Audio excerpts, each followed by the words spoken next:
step it down. Because what I have with me is more larger than a lifetime historical perspective presentation. So let me not bother that. Ladies and gentlemen,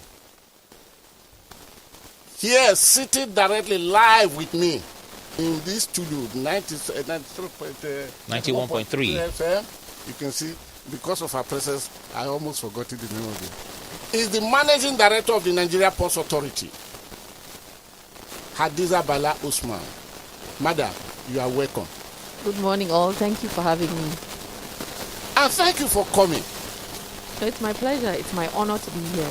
Because you have more than 1 million reasons why you could go. You could be called upon in Abuja. In fact, I knew there was a meeting you were supposed to be attending today by 10. Yes, absolutely. We have commitments as CEOs of government agencies. But indeed, it's my honor and privilege to be here today to interact with yourself and your audience. So thank you so much for having me. Thank you very, very much. I appreciate you. We have millions of followers. We have over 12 million followers online on this program. And we are being listened to all over the world as we talk. But I appreciate that you made time to come. Thank you very much once again. I'm most grateful. Thank you for having me. It is my pleasure and honor, as I said. Where do we start from? Let me put it like this. Please listen to this for a few minutes. The Nigerian Ports Authority came into existence in 1955. It started operation 1st April 1955. It's subject to the Act Cap 155 of the Act of Parliament of 1954 that established the Nigerian Ports Authority. And the Nigerian Ports Authority have been there until one of the public relations managers, late Samuel Okpesowo, renamed Adelaga, but they abbreviated the father's name Okpesowo, coined it as the Nigerian Ports Authority is the gateway to the country's to Nigerian economy, and it has stuck there. And the Nigerian Ports Authority has done too much in stabilizing the Nigerian economy. And of course, whoever that is presiding at the Nigerian Ports Authority in the beginning started as general manager until became a managing director. Somehow there was an incursion at the time that brought the name executive chairman. I remember Lieutenant General Muhammad Balarabe Haladu came in as executive chairman, and when a board was to be formed, headed by General Martin Adamo, he now stepped down or stepped aside to become managing director, and chairman of the board were there. And of course, I remember the first general manager of the Nigerian Ports Authority, the DRE, from Warri End. And there have been very many of them. But whoever that is presiding there, I want to say this, I want to place it on record, has the enormous responsibility to stabilize the country's economy. Because the Nigerian Ports Authority has the authority by the Act, which was only amended in 1999, that established it to put into force the 26 firms in the shipping industry. I don't know. There's no historical perspective today, but I don't know. I keep seeing myself being driven into that historical. Well, because history because I have the embodiment of historical perspective. Of course, you will pardon me. The first port, of course, we have a Papa Dena, the premier port. The stone laying were brought from Quarry, somewhere in Abeokuta, to go to Eastmost Signal Station after Takwa Bay, where they are encouraged because the community just bordered the Atlantic Ocean there. And it has been in existence doing very, very good work until there was somehow congestion that was manufactured by the agency of the war. The ships will not even get to Nigeria. It was for that reason that something like SEN was introduced in those days. The ship will be somewhere in Europe, and they will log in that they've arrived, they've dropped alcohol in the high sea that brought congestion and what they call it cement armada. Until the federal government appointed some people to clear the port. I think it was led by a captain who later now became a collier, a lieutenant collier from Kano. I may forget his name now, but I will remember him very soon. But that's not the issue now. Where we are going is that the Nigerian Ports Authority has served well. The MPA, you have the ports, the premier port, which is Apapa. You have the Tinker port that came into being when Yaradua was number 2 man to Obasanjo.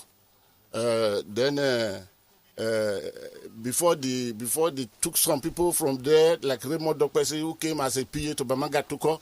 Obasanjo brought Raymond Dokpesi from Poland when he met him negotiating on behalf of the Poland government to Obasanjo to the president of Poland. That person is black. I want to know who he is. Obasanjo can always break protocols. He broke protocol that day. There where the man introduced himself as a Nigerian, there he took permission. He said, this discussion cannot go on. When my son is sitting at your side to discuss against me, he said, you must cross over. This is how Basago brought Raymond Dopesi from Poland, where he picked his PhD in all these things. Then he went like that. You have Tinkan Port, you have Papa Port. We can say we have Ikorodu Port, which is done out of non-economic benefit. It was a gift to an individual, as Sapele was equally gifted to an individual. Sapele to Senator David Dafinone, Ikorodu to Gusoya, because for a ship to go to Ikorodu Port to either pick cargo or drop cargo, it has to pass under Eco Bridge, Kata Bridge, and the Third Mainland Bridge. And there is no ship that could go under those bridges with the mast. And the cost of bringing down the mast is as high as the cost of building the ship. So it became an exercise in futility just to patronize individuals, which was one of those, I would say, foolish decisions being taken by Nigerian governments from time immemorial. Okay, the Sapele was returned to the Navy. I don't know who the one in here was returned to, but they are there. Then they keep keeping, you have new port in Warri, you have the old port in Warri, but with the problem, the usual problem that from Bernard Island, you must get the natives to navigate the vessel into port. Then you have the water break at Escravos that is depriving of this thing. Then you have the old port of Port Harcourt, which was reconstructed after the war by W. Biney, a shipping company that came to do that. You have the light terminal, you have the ocean terminal. And just last year, was it last year or beginning of this year, one of the biggest ships that will ever come to Nigeria came and brought how many TEUs? And it was a very good thing, which shows that we have a port to handle such things.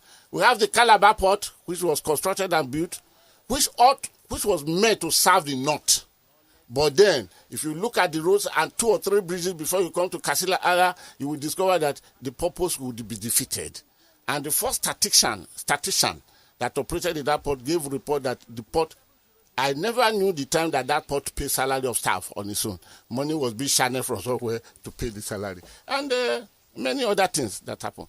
But madam, you are welcome again. Thank you very much. I must congratulate you because you are not only beautiful, you have enough brain. And at your age, you have achieved much. I established the record of celebrating those who achieved. It was for that reason I brought Ijoma, the now managing director of Arise Television. He used to be the editor-in-chief of This Day News. I brought her here one day to celebrate her for achievement. So, congratulations. Thank you so much. Where do we start the story from? Okay, let me move from the unusual to the usual.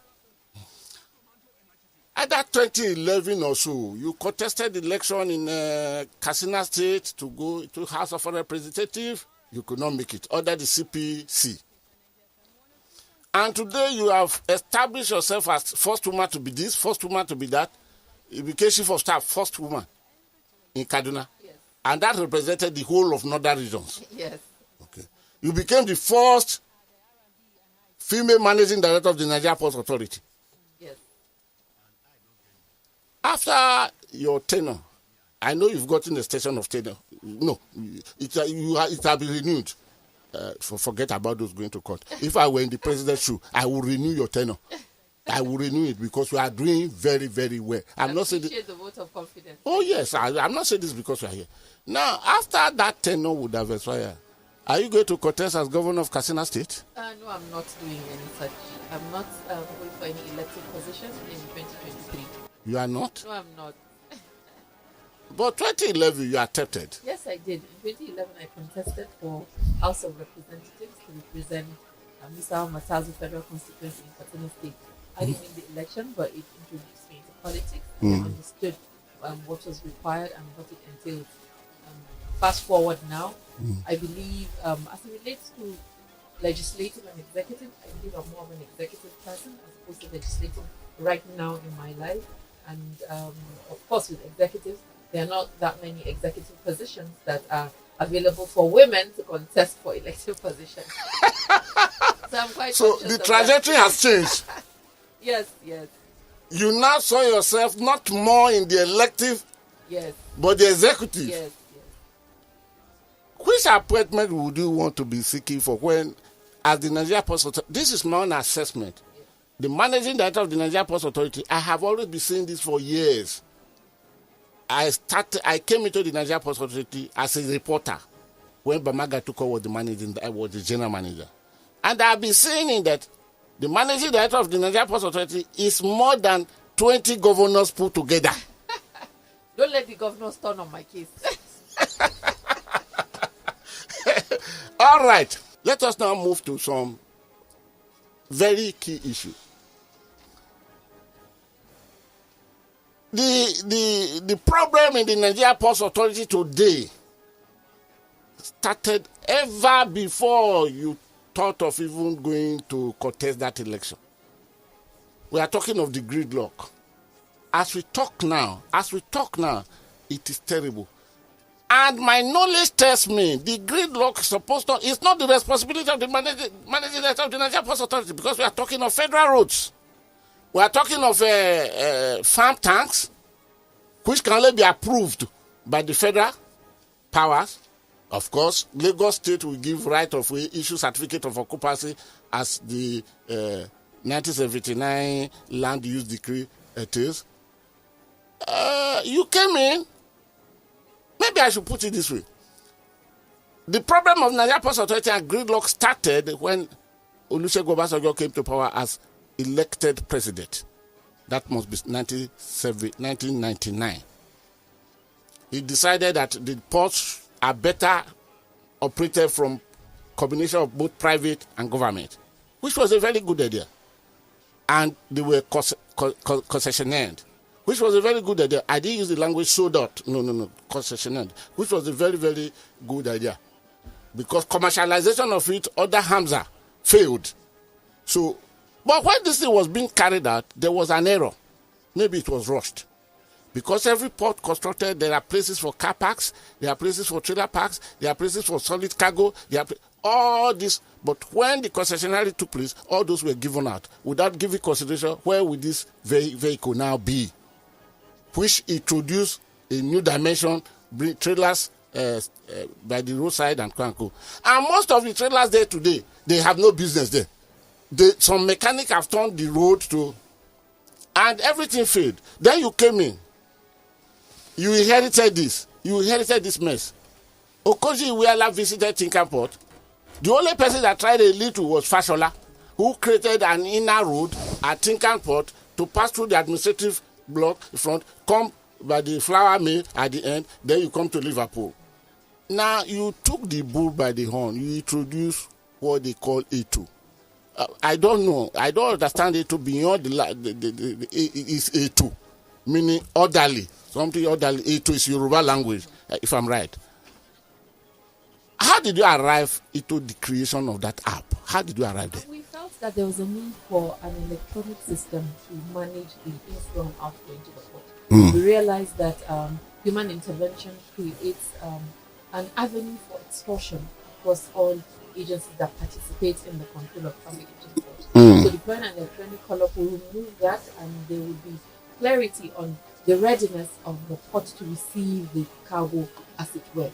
So what we seek to do is to provide an avenue where transporters will log in, determine the readiness of the ship, determine the readiness of the terminal, and then a ticket to be generated for them, which would give them access into the port. So the scheduling on the inflow into the port and the outflow will be done through that electronic colloq, meaning stopping people on the road to keep asking them for such and such would be eliminated. So that way, that extortion will be gone. Can take a maximum of 100, 200 containers every day of export cargo. And with that, there's an understanding of that volume, and then we can now call upon you. That is one of the aspects of the scheduling and E2. The other leg to it is having trucks remain in truck parks. I think this is an integral part of sanitizing the port corridors, meaning that all trucks must be housed and packed within a trailer park outside of the port corridors. And they will only be called upon when they are ready for their cargo to go into the port. Okay. So that removes you If you are on the road, you cannot. You have no business on the road. You can't log on into the ETO. Okay. So the ETO would only recognize you if you are physically parked in a truck park. Okay, please hold it, madam. Yes. Because as a village man and as a bushman, this technicality are throwing me off balance. Yes. The ETO is connected to holding bay. Is that what you are saying? Yes, it's connected to. We have designated and approved trailer parks and holding bays, which allows linkage to the port. So you cannot access it when you're on the road unless you are in those designated areas. You have to be in the designated truck parks for you to access it. Of course, in our usual manner, the trailer parks that we have certified are now issuing the ETO while the trucks are outside, trying to defeat the mechanism. So this is what I mean about people always trying to circumvent the process to create. So the trucks are now outside. They would go into the truck park, go and generate the ticket, and come back on the road and use the e-column. And with such trucks, we don't allow it. In fact, we have delisted some of the truck parks that are doing that. And we have had them. They need to install CCTV cameras for us to view. If you, as a truck park, have 100 trucks that you have logged on to say that they're in your truck parks, our ETO and our ICT people would view your truck park to confirm that you have those true CCTV, that those 100 trucks are actually parked inside. They are parked there. Inside. They are not on the road. So that is what we're doing now to ensure that there's compliance. So for every system, you see, there are ways with which people try to always beat the system and create an avenue of shortchanging what it is that has been deployed. So that's the one hand where there are designated truck parks. Each of those truck parks also have the type of trucks that type of cargo calling there. You'll see that export cargoes are so designated in a particular truck park. Other types of cargoes are all designated in a particular truck parks. So these are the things that we seek to do. In addition, another part of it that our field consignees will be excited about is the issue of the empty container holding bay. I'm sure you're aware of the timeline with which consignees are required to return empty containers to the port. And if you don't return within that period, your deposit is held by the shipping company.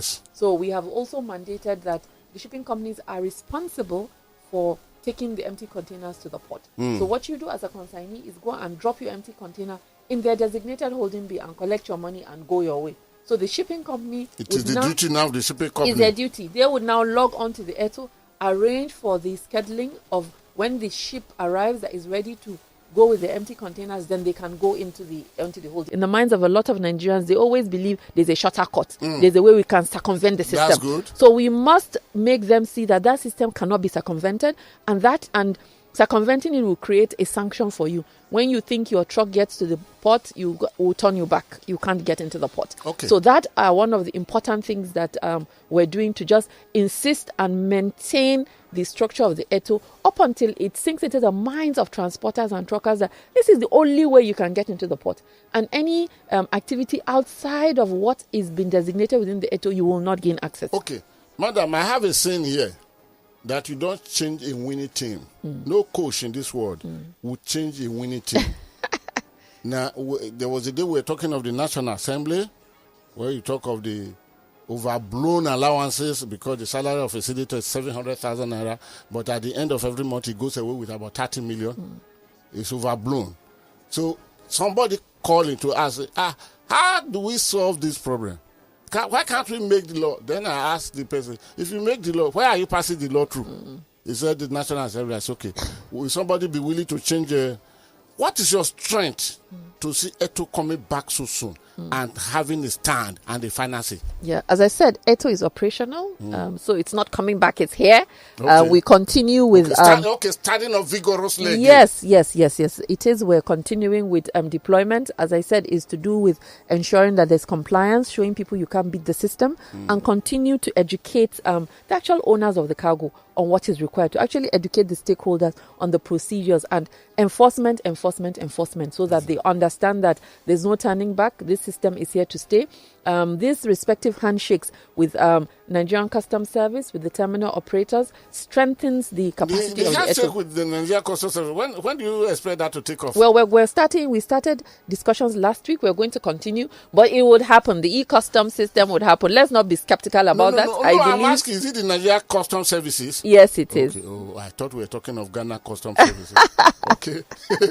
We will, and having that handshake would enable us have that clarity when you have ticked everything before you are able to generate the ticket, which means that is the only time you're able to leave the designated truck park. Okay. What next in your agenda of reformation in the ports? Well, we are anxious because you have another 4 years ahead of you. All things being equal, and by the grace of God, and God will enable you to do the next 4 years. What Amen. Next? We are looking to strengthen the utilization of the eastern ports. For example, One, you referenced the larger vessel that called in One last year. This was a trial call to see the capacity. We are working to expand the One container terminal footprints in that area and looking to see how cargo can be moved from One to the final destination, because with cargo it is more to do with where the final destination is. Yeah. So if we take it to One, destination would be Onitsha. How do you get that cargo to Onitsha? If destination is Aba, how do you get that cargo to Aba? So these are the things that we've been working on. We've had barge movements. Barge containers had moved from One to Onitsha. A successful trial was done where those containers were delivered, and those are the means with which we are assiduously working to make that area attractive. Also, the road networks, there's a East-West Road that is under the Ministry of Niger Delta. And yeah, that one that the contract was awarded 40 years ago by Shehu Shagari. So that and the construction is still on. So we have written to the notify the Ministry of Niger Delta. That is a key road network that would make the port viable, because if you take your cargo to a port location, in your mind it is, how does my cargo get from that port to my final destination? Yes. So how easy is it from One to get to where I want my cargo? If the road is bad, there's no rail connection, there's no barge movement, then you will now come back to Lagos. So the idea is to ensure that those linkages are seamless and you're able to move your cargo out of the port location. So those are the things that we're seeking to do.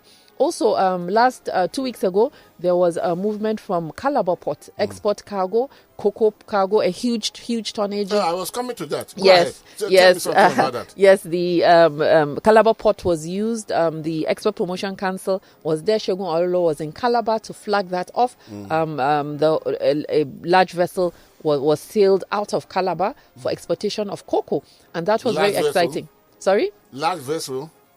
No, large vessel, yeah. Large vessel from Calabar? Yes. So the draft... cocoa. Yes. So I will ask you a few questions, madam. Yeah. So the draft limitation is for 6-meter draft, and that vessel accommodated the 6-meter draft for it to come into Calabar and pick up the cocoa and leave. In addition, you mentioned the challenge, which I have also been speaking to, on the connection of Calabar Port to the northern region, northern part of the country. Yes. Our Ministry of Works has awarded the contract for the rehabilitation of the Ecom Bridge, and I believe it should be completed soon. That is the most important. So it doesn't allow for articulated trucks to pass through. They have awarded the contract, and I believe they should be almost completing it, which would now make Calabar Port viable for utilization within the northeast and north central part of the country. Okay. So recognizing that export cargo were moved from Calabar, and with our possible successful completion of Ecom Bridge, so you'll see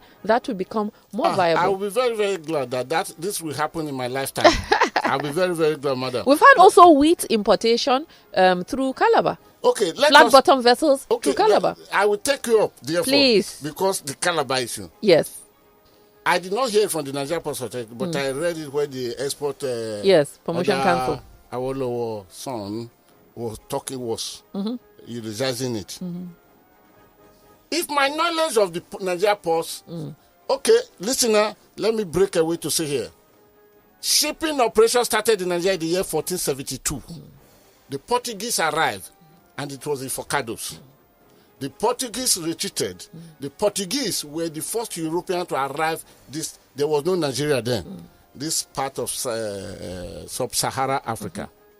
And of course, Captain Thomas Wadham was the first British to anchor in Lagos. And he came, he traveled to the hinterland for almost a year. He returned back, and when they were coming back, it was Bight of Benin, from where Uhuoto trade was established for pepper before slavery came in. These are just a few things about shipping. So shipping operation, as a matter of fact, started in Nigeria back to 1472. Then that's the moment. If the shipping operation in Nigeria is properly harnessed, it could generate as much as 20 trillion naira per annum. We wouldn't need any other thing. But it is not. It is not.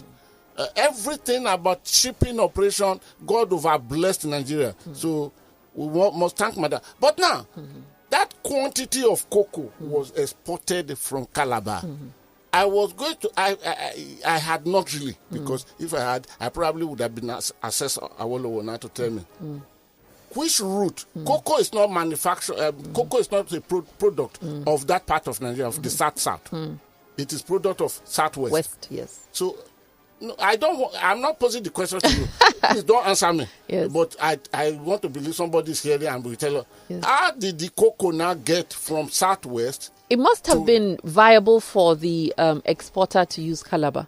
He must have run his numbers to see how it was easy for him to use it. Are you asking for him? No, I'm saying that evidently for him to choose to go there, it must have been viable. Nobody would want to operate at a loss or take his cargo through a roundabout journey just to prove a point. It must have been viable for them to use that location. It could as well be that that quantity was never exported from Calabar. I could make up a story, because operationally, how did the cocoa get of that quantity get to Calabar before export? Well, most probably they used trucks, because there's no real connection. That's right. Yes. Then where the roads that the trucks will pass through to get there? Because you see, the I'm Ecom not Bridge. asking you this No, question. I'm answering because the Ecom Bridge is linkage to northeast part of the.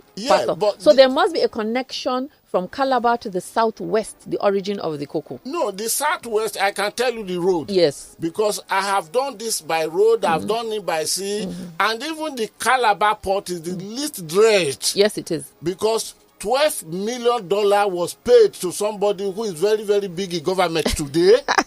And it was not done. EFCC was going after the person. When the person became a governor a few days ago, he wrote his first letter. He wrote to the Ministry of to the Office of the Attorney General of the Federation and Minister for Justice, Abubakar Malami. He was begging that they should tell EFCC not to ask him questions again, so that place has not been dredged. Okay, like as I said, I'm not putting you on the hot seat. Yes. Everyone will be responsible for their action. Yeah. So the issue of cocoa, that quantity, I don't probably believe in it until the man who exported it will sit with me and he will convince me with practicals. Because he's a renowned exporter. He even has a facility here in Lagos where Nigerian Ports Authority has linked their own facility to the ETO platform. Of course, yes. I quite agree. Yes. Now, another thing we'll go to, because time for people to call in, because I will still beg you to sit so that when they call. But any question that we meant to, I will moderate it. No. I'm open to answer questions. I know you are fascinated.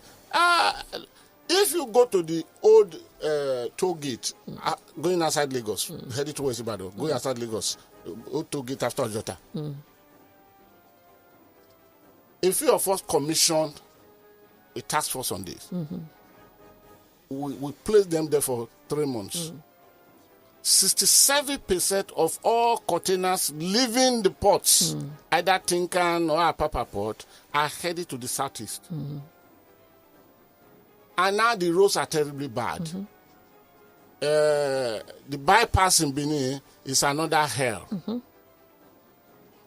Why, therefore, as the mother of the ports of Nigeria ports, you are more or less the mother of Nigeria, and you are doing your duty very, very well, madam. Yes, thank you. What made you think that people prefer to come and take their containers from Lagos as against going through the One port.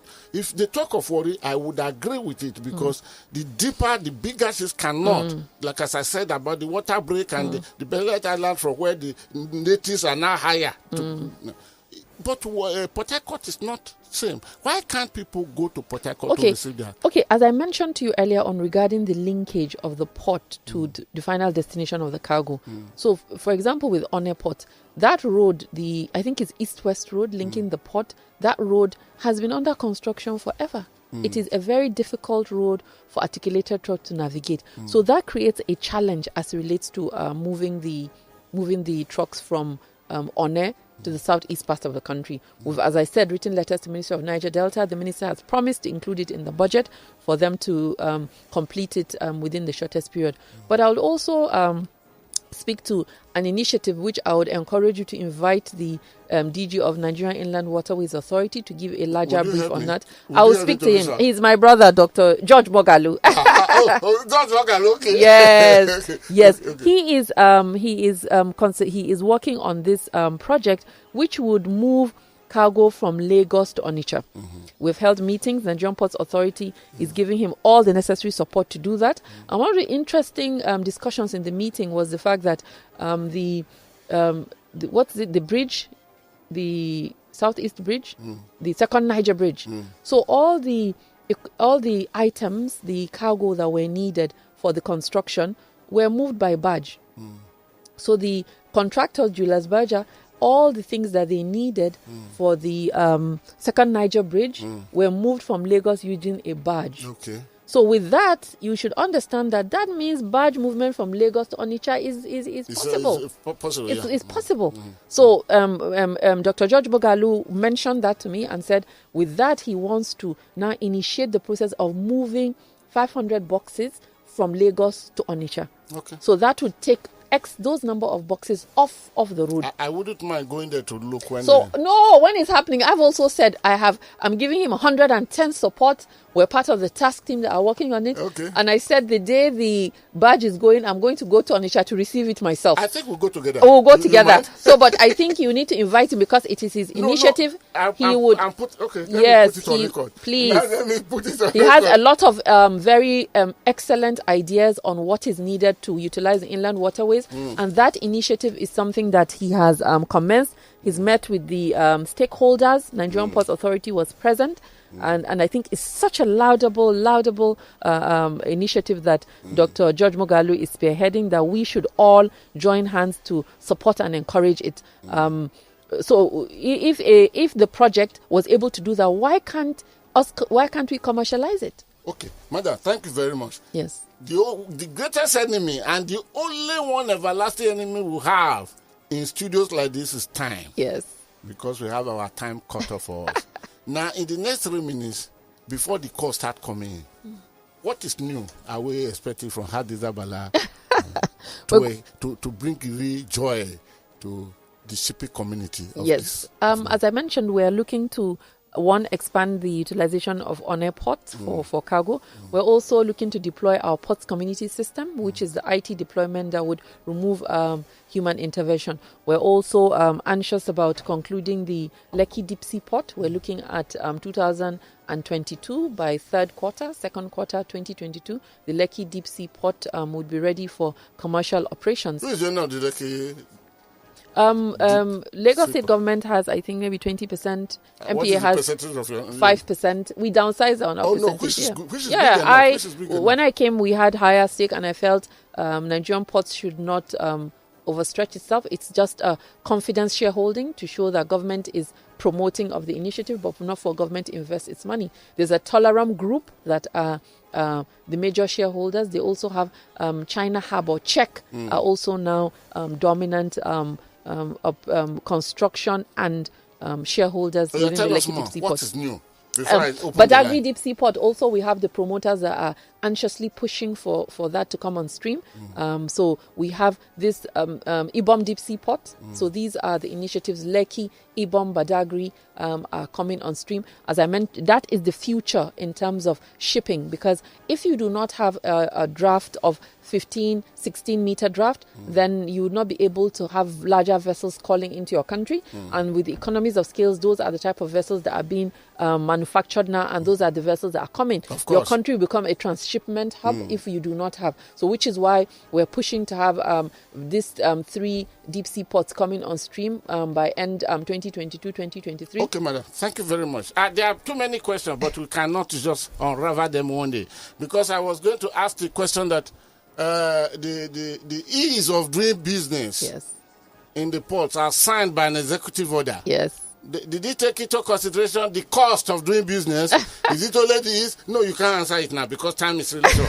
Now, there are too many questions, which means that I will never come asking for you to come here again within at least the next 6 months. I'm available to come anytime. But my first name is Oliver Twist. No problem. I will come again to ask of you. Yes. But now, take your seat, relax, because I'm going to open the line so that people can call it. All right, then. Please, help me out. All right, sir. So the numbers to call if you want to participate, 0809-234-5913, 0809-222-0913, and 0809-191-3913. Please turn off your radio when you call. Hello? Hello, good morning. Morning, please. Good morning. Yeah, my name is Hadiza Bala. Good morning. I salute you, please. Madam Bala, good morning. Morning, sir. Yeah, the question I want to ask is all these deep sea ports that are coming up, what about the one for Bonny? Yes. Then secondly, the distance from Lagos to Onitsha, is it not farther than the distance from One to Onitsha? So why not more those items that came from Julius Berger and others, why didn't they come through on airport and the bus taking them down to Onitsha? That would have been easier and shorter. The distance would have been shorter. Thank you. Okay, yes, there is the Bonny Deep Sea Port and also a Warri Deep Sea Port. But the ones that would be coming to fruition within the next 2 years are the ones that I mentioned. Yes, but we're looking to push all of them because that is where we'll make ourselves viable. And regarding the distance, yes, it is. But, with cargo is the choice of the consignee which port he takes his cargo to. So they determined that Lagos was probably better for Julius Berger and they moved it using barges. But the lesson to be learned here is that barges are able to move cargo from Lagos to Onitsha, and also we've done from Onne to Onitsha. So those are operational, and it's important for us to make them commercial so that people are able to use it for movement of their cargo. Okay, please, while you're calling in, please make it just a minute because the madam is not always have the privilege of having her.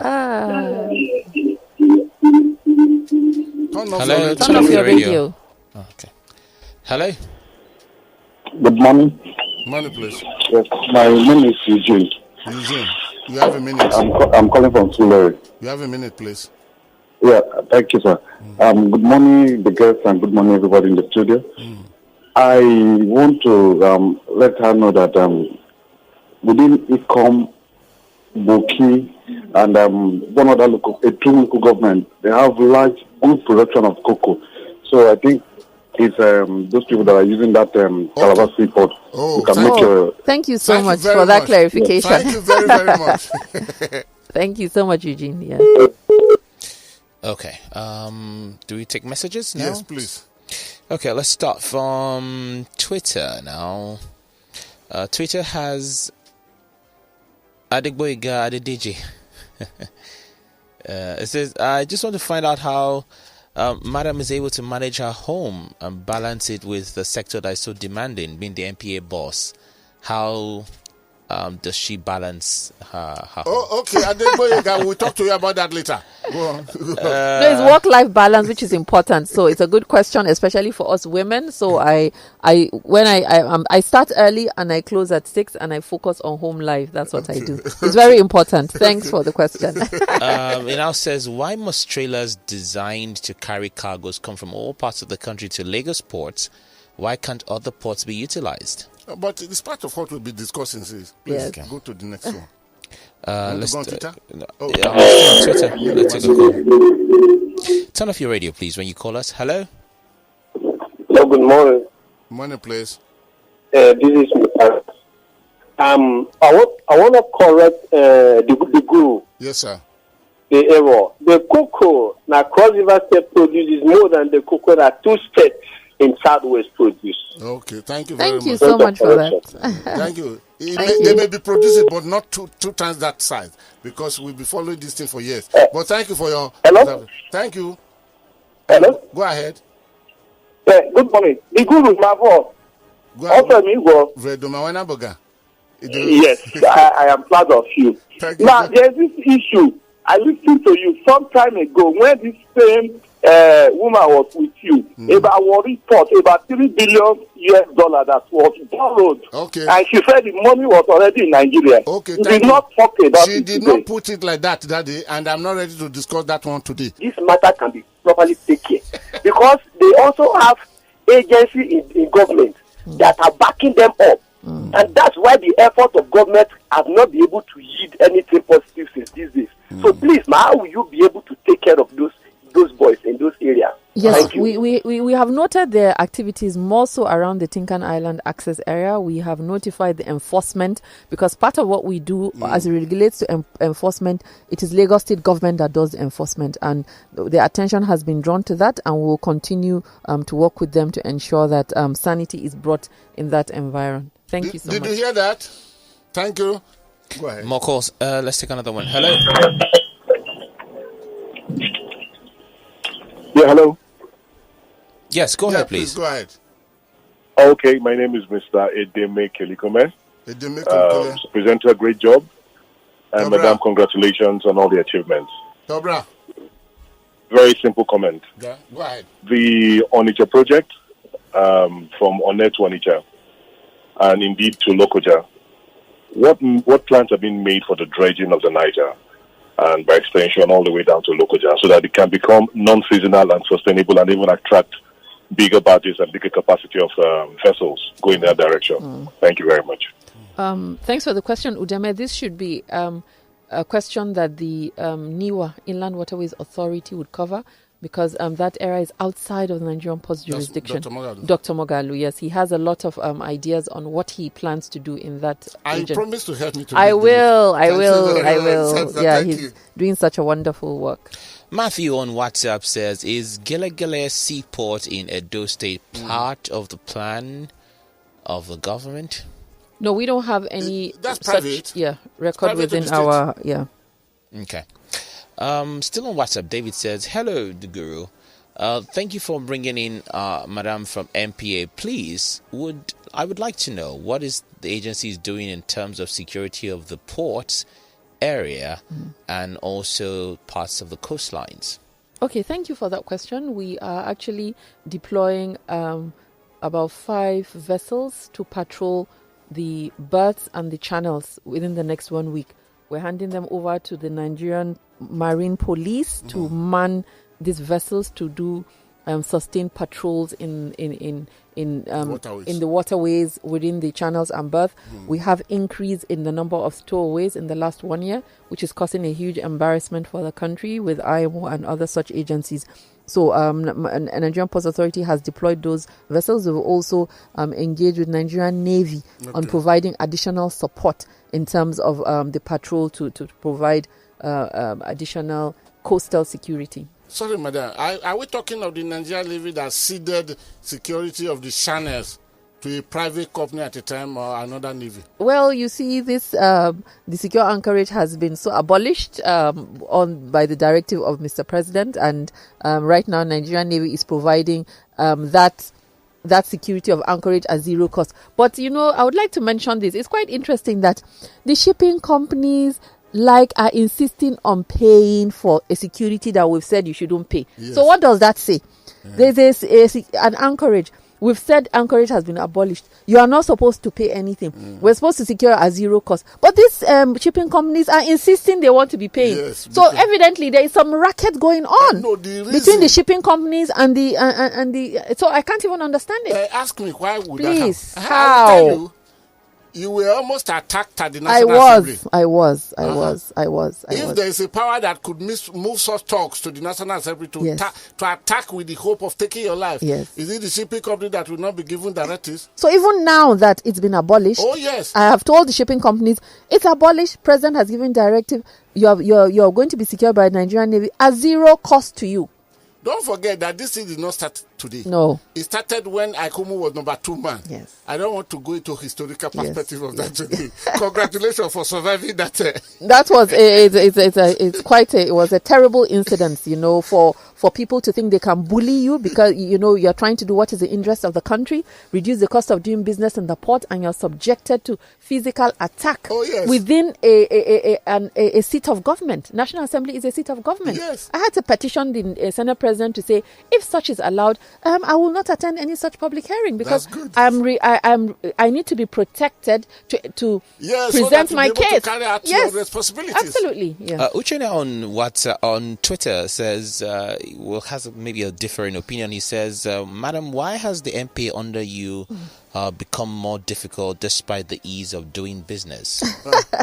Well, I'm curious as to what difficult you mean. If we're trying to sanitize the maritime environment and ensure that people are complying to regulations, is that what is being difficult? When people don't want to comply, then they create the idea that we're being difficult. All we seek to do is to ensure compliance across the board on regulatory, legal and regulatory provisions. So no company, is above the law. We're seeking to reduce cost of doing business, and organizations, private sector are refusing to comply. So is that difficult? If that is difficult, then Nigerian Ports Authority under my leadership will continue to do that, because what we seek to do is to reduce cost of doing business, ensure that there's ease of doing business, and in doing that, we will trample on some toes who would now try to change the narrative and make it about being difficult. What is difficult about saying do the right thing? What is difficult about securing a vessel at zero cost to vessel owners? What is difficult in saying a company must pay money to a government coffers? What is difficult about introducing ETO and saying that people need to use an electronic system for trucks accessing the port? What is difficult about that? This is sanitizing, deploying what is required to make the ports more functional for users. So if people are benefiting and you're trying to do the good thing, they now throw the narrative about being difficult. As I mentioned, what is difficult about these things we're seeking to do? Is because people are used to status quo that benefit a few people that put money in their pockets, and that chaos that exists where nobody is like a no man's land. And then people will throw the narration about what's being difficult about operations. Thank you for the revelation you made. The shipping companies would prefer to go and pay money when you are secured free of charge. It is because Nigeria had gone too deep into this thing. Let me look at my time. I still have a few minutes, but then let me narrow the few minutes that is left like this. The person talk of security. She is the managing director of the Nigerian Ports Authority. There are institutions that have the mandate to secure. For example, the Nigerian Ports Authority has a full-fledged police command. The first commissioner of police for that full-fledged police command was Gaba Galadima, very, very old man now in Kaduna. I don't know whether you've met him. No, I haven't. Okay. Any day I'm going to Kaduna because I pay him homage. That's regularly. Excellent. So I will talk to you. Gaba Galadima, he was a deputy commissioner of police before Abdullah Ejika came to take over from me. So there is a full-fledged for the ports, for the railways, and all those.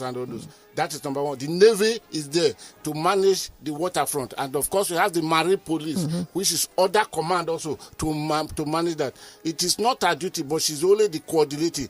And like somebody said, not more difficult, pronounced. Her function, the function of the Nigerian Ports Authority has become more pronounced because somebody came to say, this is what we do. Because the battle of stopping the payment of this, what do you call it now? Security. Yeah. It's not an easy battle. It started from the days of Haikomu. I have the narration on my head as I'm talking now. For it to have gone this far, and that is why I reminded you quickly that if somebody could be powerful enough to sponsor talks to come and take your life within the premises of the National Assembly, is it the shipping company that they will not turn around to say, go and say this? That's all a good right. point. One more call. One more? Are you sure we should do? Is my watch what? Okay. Yeah, one more call as a bonus. 30 seconds. Ugoma. All right. Hello. Good morning. Yes, good morning. Real quick, please. Okay, my name is Usman. I'm calling from Lagos. Yes. All right. I just want to ask Madam Director one question. Is there consideration for the proposal made by former Governor of Imo State, Hakim, on the Imo State seaport, which he did a research on, and it's about 18 nautical miles to the Atlantic Ocean. So, is there any consideration for this Yes. seaport to develop in Imo State? I'm not aware, Obina. I'm not aware of that proposal from Imo State government of developing a port. I'm not aware of it. They can formally send it. They may have sent it before my tenure, but they can resend it. Even the law of international chef gives you some nautical miles to the port, which was introduced by President Truman when he was president of the United States of America. So maybe that is what you're talking about. I really don't know. But so far, madam, how much can I appreciate you?